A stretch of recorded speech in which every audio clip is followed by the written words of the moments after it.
Welcome back to your CPA audio refresher. Today we're reviewing contingencies, one of the most heavily tested liability topics on the exam. Every contingency question starts with the same idea. A contingency is a possible gain or loss that depends on a future event. Something might happen, but we're not certain yet. The first thing to determine is whether you're dealing with a loss contingency or a gain contingency. Loss contingencies are tested much more often, so let's start there. Every loss contingency question asks two questions. First, how likely is it to occur? Second, can we estimate the amount? Once you answer those two questions, the accounting becomes easy.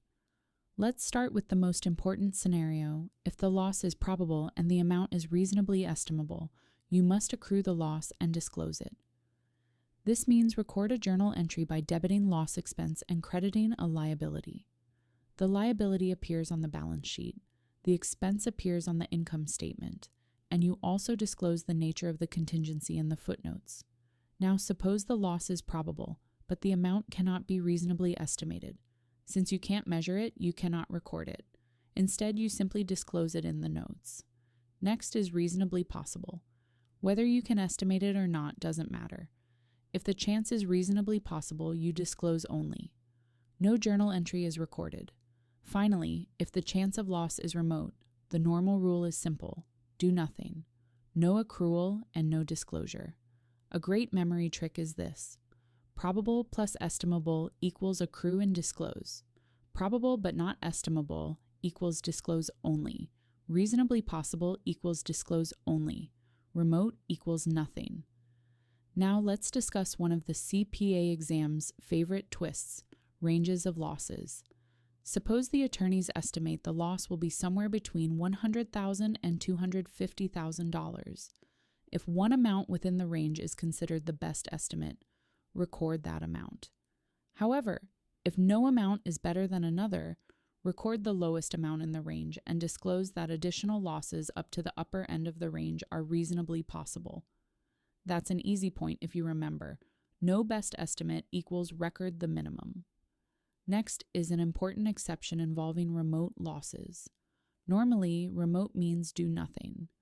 However, if the contingency involves a guarantee, you generally must still disclose it even if the chance of loss is remote. Examples include guaranteeing another company's debt, standby letters of credit, or certain repurchase agreements. The CPA exam loves testing this exception because students automatically think remote means no disclosure. Another topic is potential lawsuits. If a lawsuit has not yet been filed, but it is still likely that one will be filed, don't ignore it. Apply the exact same contingency rules. Ask whether the loss is probable, reasonably possible, or remote, and whether it is estimable. On the other hand, do not accrue or disclose vague business risks like possible future fires, floods, hurricanes, wars, or economic downturns. These are general business risks, not specific contingencies. Now let's move to gain contingencies, which are actually much easier. The rule is based on conservatism. Never record a gain contingency before it is realized. Even if collecting the gain seems very likely, generally accepted accounting principles does not allow you to recognize it early. At most, you may disclose it if appropriate, but generally recognition waits until realization actually occurs. Remember this phrase: recognize losses early, recognize gains late. That single sentence answers almost every gain contingency question. Now let's talk about the difference between recognition and disclosure, because the exam often asks this indirectly. Recognition means recording something in the financial statements. It affects accounts and usually affects net income. Disclosure means mentioning the item only in the notes. No journal entry is recorded. If you see the word accrue, think recognition. If you see the phrase footnote only, think disclosure. Here are a few rapid-fire examples. A company is sued. Attorneys believe losing is probable, and they estimate damages of $500,000. Record a liability for $500,000 and disclose the contingency. A lawsuit is probable, but attorneys cannot estimate the amount. Disclose only.